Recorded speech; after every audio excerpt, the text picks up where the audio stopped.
আজকে কয়েকদিন ধরাই এই যে আমাদের এনসিপির বিভিন্ন নেতারা মাঠে ময়দানে মানে প্রকাশ্যে যেভাবে কথা বলতেছে এবং আমরা যাদের উপরে খুব ভরসা করতেছি এবং যাদেরকে আমরা মেধাবী হিসেবে ট্যাগ দিতেছি এবং এই টোটাল ব্যাপারটা এবং এদের মুখ দিয়ে যেগুলো বেরোইতেছে এগুলা মানে কতটা যৌক্তিক, কতটা রাষ্ট্রীয় জ্ঞান সম্পর্কিত এবং কতটা মানে আইনত ঠিক আছে, এগুলো নিয়ে নানা ধরনের সন্দিহান। অনেকে বলতেছে কি এরা কি আসলে পাগল হয়ে গেছে, অনেকে বলতেছে যে এরা মনে হয় বলতেছে না, এদেরকে দিয়ে বলাচ্ছে।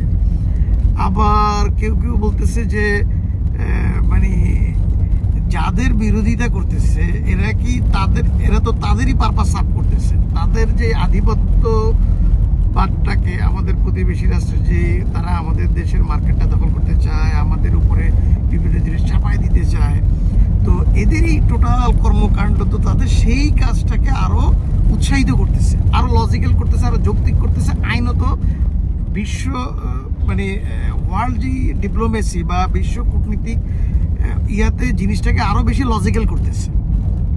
তো এই জিনিস নিয়ে আমার যেটা একটা গল্প মনে পড়ে গেছে, অনেক আগে একটা গ্রামে চেয়ারম্যানের অনেক ধরনের বদনাম আছে, বদনাম হইতে হইতে একটা পর্যায়ে হয়ে গেছে, কিন্তু ওই জায়গার যে ইমাম সাহেব আছে, ইমাম সাহেব ওই চেয়ারম্যানের হালকা পাতলা বিরোধিতা করে। তো যেহেতু ইমাম সাহেব ধর্মীয় ব্যাপার, চেয়ারম্যান সাহেব মানে ধরি মাছ না ছুঁই পানির মতো ইমাম সাহেবের ম্যানেজ করার চেষ্টা করে, যে ইমাম সাহেব তার যেই অবৈধ কাজ আছে, তার যেই লুজ ক্যারেক্টারের কাজ আছে, এরকম অনেক কিছু নিয়ে, এবং তার ছেলে যে অত্যাচার করতেছে গ্রামের ভিতরে, ইউনিয়নের ভিতরে, ওইটা নিয়ে ওই ইমাম সাহেব ছাড়া আর কেউ তেমন বলে না, ইমাম সাহেব হালকা পাতলা বলে। তো একটা পর্যায়ের পরে ওই চেয়ারম্যানের ছেলে চরম একটা অন্যায় করে ফেলছে, যে গ্রামের এক প্রাইমারি স্কুলের শিক্ষকের মেয়েকে সে জোর জবরদস্তি করে তার উপরে মানে তাকে ধর্ষণ করছে, এবারে ধরা খাইছে, এবং ওদের যে জিনিসপত্র ক্রোপ করছে, সেগুলো সমস্ত কিছুই হয়েছে। এখন চেয়ারম্যানের ওই ছেলের কারণে দারুণভাবে ইউনিয়নে একটা নেগেটিভ ইমপ্রেশন হয়েছে, এবং কিছুদিন পরে 6-7 মাস পরে নির্বাচনে চেয়ারম্যান দাঁড়াবে, চেয়ারম্যান এখন কী করবে? তো এইদিকে ইমাম সাহেব তো সবসময় তাদের ইয়া আছে, একটা টাকার চাহিদা থাকে, অর্থনৈতিক ওটা দুর্বল থাকে। তো চেয়ারম্যান গিয়ে ওই ইমাম সাহেবের সাথে একটা ডিল করলো, সরাসরি জানে যে সরাসরি যদি আমি কোনো টাকার কথা বলি ইমাম সাহেব এটা গ্রহণ করবে না প্রেস্টিজের কারণে ডাইরেক্ট। এই জন্যে চেয়ারম্যান একটা কৌশল অবলম্বন করলো। চেয়ারম্যান জানে এই ইমাম সাহেবের অনেক দিনের একটা অনেক তীব্র একটা খায়েশ, সেই খায়েশটা হইলো সে হজ করবে, কিন্তু হজের এই 5-6 লাখ টাকা সে কোথায় জোগাড় করে? সে তো হজ করতে যেতে পারে না। তো বলল যে ইমাম সাহেব, আমার তো আল্লাহ তাআলা অনেক টাকা দিছে, আমি এই বছর থেকে নিয়ত করছি যে প্রতি বছর একজনরে আমি আমার নিজের টাকা হজ করাবো, এবং আমি গতকালকে স্বপ্ন দেখলাম বারবার আপনার চেহারা ভাইসা উঠছে, এবং আপনাকে দিয়ে আমি উদ্বোধন করব। আর এদিকে এখানে আপনার যাবতীয় ইয়ে আছে, যে খরচগুলো আছে, এগুলো আমি মেনটেন করব, আপনি এটা নিয়ে চিন্তা করেন না। আর ওই যে আপনার তো আসলে পর্দা পুশিদের একটা ব্যাপার আছে, আপনার ওয়াইফ ভালোভাবে পর্দা করতে পারে না, মানে আপনার যে ঘরটা একটু ভাঙাচোরা, আমি এটারে অন্য কিছু করবো না, জাস্ট ওই আপনার বিবি সাহেবের যেন পর্দাটা ঠিক মতো হয়, আমি ঘরটা ঠিক করে দিব, আর পুকুর ঘাটটা পাকা করে দিব, যেন উনি ঠিক মতো অজু গোসল এগুলো করতে পারে, পর্দার সাথে করতে পারে। সব মিলে এটা এইভাবে করতে করতে করতে করতে ওই আপনি একটু চিন্তা করেন, আপনি আমার কথা ইয়ে করেন না। তো করার পরের দিন ইমাম সাহেব রাজি হয়েছে, ঠিক আছে, একটা ন্যাক কাজ করে আমি হজ করতে পারবো, আমার বিবি পর্দার ভিতরে থাকতে পারবে, এই সব কিছু মিলে প্রায় 20 লাখ টাকার মামলা। তো গ্রামের ভিতরে 20 লাখ টাকা, জীবনে যে বেতনই পায় হইলো 5,000 টাকা, তার কাছে একবারে 20 লাখ টাকা তো একটা অনেক বড় ব্যাপার। তখন সে রাজি হয়েছে। তখন ইমাম সাহেব বলতেছে যে দেখেন, আপনার কাছে আমার আরও একটা আবদার আছে, আপনি মুরব্বী মানুষ, আমারও মুরব্বী, গ্রামের মুরব্বী, মুরব্বী, আমার সন্তানেরও মুরব্বী, ছেলেরও মুরব্বী, আপনাকে একটা শাসন করতে হবে, আমার ছেলেকে শাসন করতে হবে। তো এইটা আমি চাই। আচ্ছা, ইমাম সাহেব বলে ঠিক আছে, এটা তো ভালো কথা, খারাপ ছেলেরে শাসন করতে চেয়ারম্যান সাহেব আমার দ্বারস্থ হয়েছে, তো বলেন কি করতে হবে। বলে যে আগামী শুক্রবারে জুমার নামাজের পরে মসজিদের সামনে তো আমি একটা আয়োজন করছি, জনসভার আয়োজন করছি, তো ওখানে প্রকাশ্যে সবার সামনে এটা যেন একটা উদাহরণ হয়ে থাকে, আপনি মানে ডাকবে, তো আমার ছেলে ওখানে থাকবে, আপনি ওখানে গিয়ে আপনি প্রতিবাদ করবেন এবং আমার ছেলে যে কুকর্ম করছে তাকে আপনি প্রকাশ্যে তাকে 2টা চট দিবেন।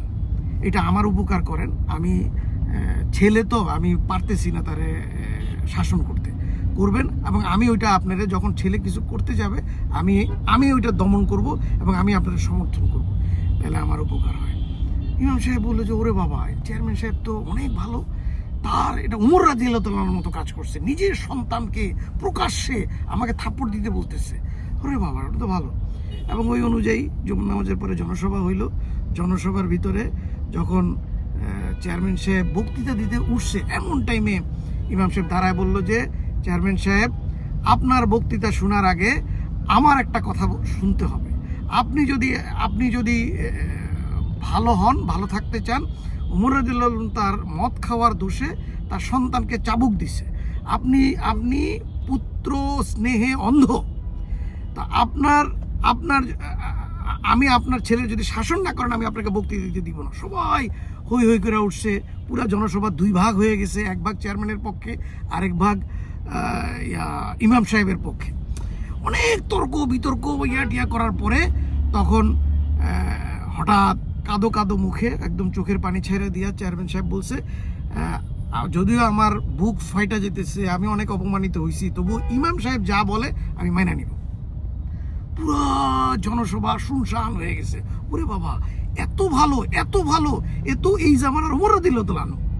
তখন সন্তানরা উঠেছে এবং সে সবাই সামনে ইমাম সাহেব বলতেছে যে খুব জোরে একদম কান পেঁচা ওই ছেলের থাপ্পড় মারছে, বলে যে নেক্সট টাইম যদি কখনো হয় এবং তোমাকে মানে এখানে কান ধরে উঠবস করতে হবে, আর আপনার এই পরিবারকে, যেই পরিবারের ক্ষতি হয়েছে সেই পরিবারের সমস্ত ক্ষতিপূরণ দিতে হবে, এবং এই ওই মাস্টারের মেয়েকে বিয়ে করতে হবে, নইলে মানা যাবে, নইলে আমি এখনই পুলিশ ডাকবো, এখনই আপনার ছেলেকে ধরায় দেবো। চেয়ারম্যান সাহেব সব কিছুই মানছে, কাঁদতেছে, ছেলে তো মানতেই পারতেছে না, কিন্তু যখন পুলিশের ভয় দেখাইছে, জেলের ভয় দেখাইছে, তখন ওই মাস্টারের মেয়েকে, ওই ছেলেকে বিয়েও করাইছে, তাকে প্রথমে থাপ্পড় দিয়েছে এবং সে কান ধরছে, কারণ চেয়ারম্যান সাহেব বলছে যে তুই যদি এটা না করস তাহলে তো তোকে জেলখানায় দিবে। এই করার পরে সব কিছু হয়ে গেছে এবং ওই সবাই মাইনা নিছে, এবং সবাই এই জামানার চেয়ারম্যানকে এই জামানার উমর রাদিয়াল্লাহু তাআলা আনহু হিসাবে সবাই স্বীকৃতি দিয়েছে, উপাধি দিচ্ছে যে এই জামানার উমর। তো এবং ওই ভোটে চেয়ারম্যান বিপুল ভোটে জিতে গেছে। এখন এই যে প্ল্যানিংটা করলো, যে ইমাম সাহেব প্ল্যানের অংশ হিসেবেই প্রকাশ্য বিরোধিতা করছে চেয়ারম্যানের, কিন্তু আসলে চেয়ারম্যানের আসল পারপাসটা সার্ভ করে দিচ্ছে। এই যে ইন্ডিয়ার বিরুদ্ধে, ভারতের বিরুদ্ধে নাবালেগের মতো ইমেচিউর এবং একটা স্টুপিডের মতো যে এই সমস্ত কথাগুলো বলতেছে, এগুলো তো আসলে ভারতেরই পারপাস সার্ভ করতেছে। ভারত এখন বলবে যে এই যে তোমরা আমার দেশকে ভাগ করতে চাও, তাহলে আমি আমার নিরাপত্তার খাতিরে আমি এখন বাংলাদেশে আগ্রাসন চালাবো। একই কজ ওই প্যালেস্টাইনের ওরা কাজ করে, ইসরায়েল করে কি এই সমস্ত ছেলে দিয়ে, এই যে ওরা বোম মারছে, ওরা রকেট লঞ্চার নিক্ষেপ করছে, সুতরাং আমরা এখন প্যালেস্টাইনে গুলি করব। মানে ইসরায়েলের গুলি করার বৈধতা দিয়ে দেয় ওই যে কিছু ইমেচিউর মুসলিমের অ্যাক্টিভিটিস। এখন আপনি বুঝেন, এই যে বিরোধিতা করতে প্রকাশ্যে স্টুপিডের মতো যে আমি 7 সিটার আলাদা করে ফেলবো, এটা তো আসলে ভারতের পারপাসই সার্ভ করতেছে।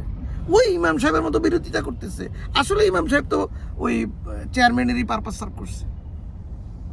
আমার আর কিছু বলার নেই। ভালো থাকেন সবাই।